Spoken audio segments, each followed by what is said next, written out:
I have never been around or reported on a politician who their own party was more willing to shit on than Kamala Harris.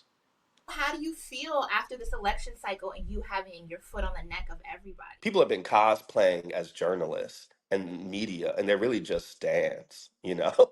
And I'm like, being a stand is the opposite of being a journalist. Their desire to always be reasonable irks me. Their Hmm. desire to always land in the middle of any Hmm. conversation rather than just being a little bit more contentious with like all sides of the aisle. I thought Yeah, the Kamala interview was just a little frustrating to listen to because she was just so unwilling.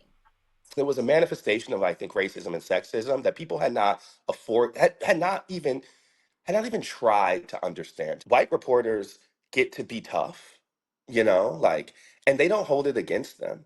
But sometimes there's a way that I think they particularly have like an expected kinship. And if you feel like you break some of those rules, they'll never forgive you.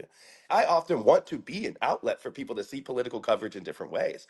My job is not to make you the president or make you look good or whatever. My job is to ask questions I think a lot of people have. I was sure that Joe Biden's age was a crisis. The actual data says that most people find him unpopular and they think he's too old for a second term. My power in media has been my willingness to hear a diverse group of people and actually listen to them. And and importantly, people who the political system has has basically said don't matter. Do I get to be a journalist? Like, I'm a black journalist and I like being black. But I'm like, when I go to those spots, I can connect with a Trump voter in ways that sometimes I think even my colleagues can.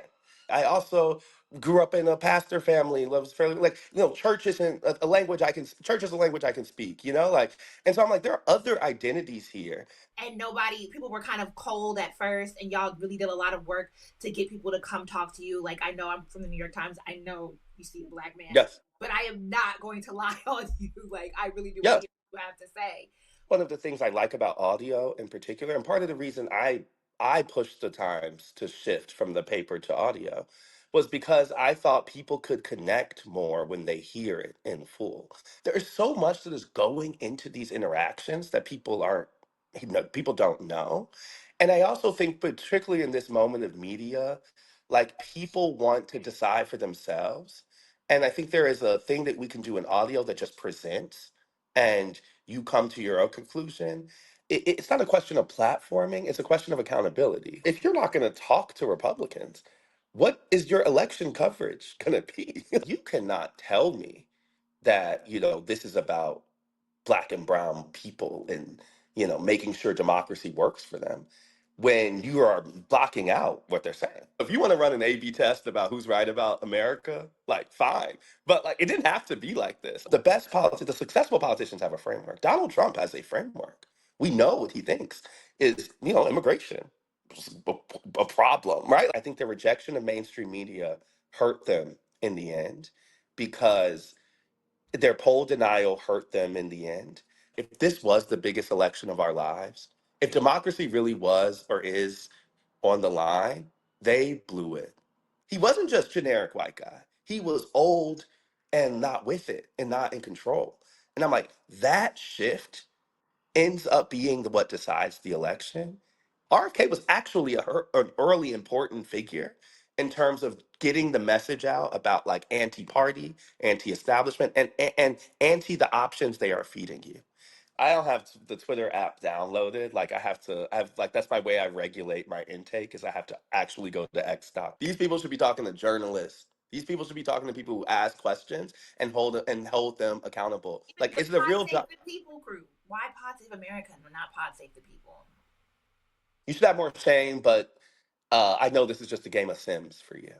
No, I I want to be a champion of not only the type of people I care about, but of journalism. Donald Trump motivates a type of person to participate in elections who does not come out for other people. The message of Trump that people do identify with is disruption. And that's not a small thing when people don't think the current system's working. I have never been around or reported on a politician who their own party was more willing to shit on than Kamala Harris. I would get calls from Democrats to go the extra mile to make sure that I knew how they felt, that she was not good enough. A big Democratic donor and close person to Biden called me to say that they thought she was a conniving bitch. Oh, Now, how could the country think that this woman is incompetent? I'm like, because you were busy telling the media that to try to prop up your own Democrat for the last 3 years. The idea that the only person who could beat Trump was Biden was never true. But there was always an implicit reminder of that Kamala Harris couldn't. I'm a reporter who's really motivated by like where they need to be for a moment, for what the moment requires. And so I'm trying to figure out what that next version is. yeah. I have to remain a person for it to work. Like I'm like, you can't be the keep it real guy and then get annoying. It can't just be breaking news on TikTok. That's not gonna work.